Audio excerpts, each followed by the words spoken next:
CGI gets such a bad rap since most people see it as a lazy way of doing special effects, which in the wrong hands, George Lucas, can be true. But when is CGI actually appropriate? The main reason CGI sucks is because it doesn't look real.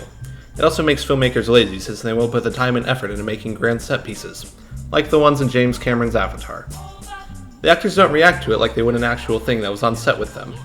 They just tell the actor, yeah, so there will be a guy standing here, so just stare intently at this orange dot. Could you imagine if E.T. was made today and done in CG? Elliot would just be looking at a large green sheet instead of a physical prop in the room.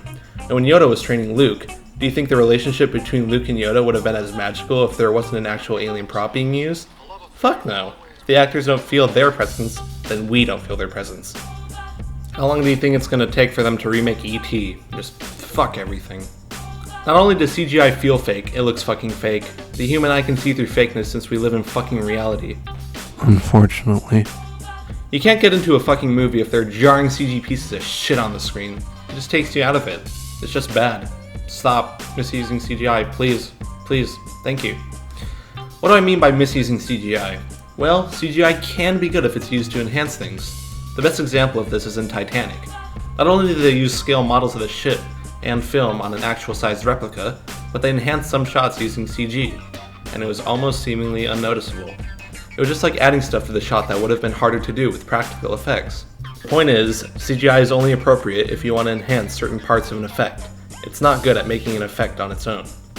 Some films have great CG and it looks pretty great, while adding a distinct visual style to them. Another point I want to add is to not make an effect in CGI that doesn't have to be made.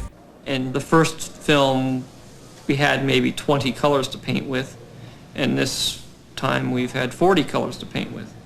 Well, it doesn't mean it's going to be a better painting. Special effects are just a tool, a means of telling a story. People have a tendency to confuse them as an end to themselves. A special effect without a story is a pretty boring thing. I want to fucking die. If you want to see a cool documentary on the topic of CG versus practical, film versus digital, you should check out the film Side by Side. It's a pretty amazing documentary that gives good perspective on filmmaking. It's on Netflix. Check it out. Thanks for watching this fucking video.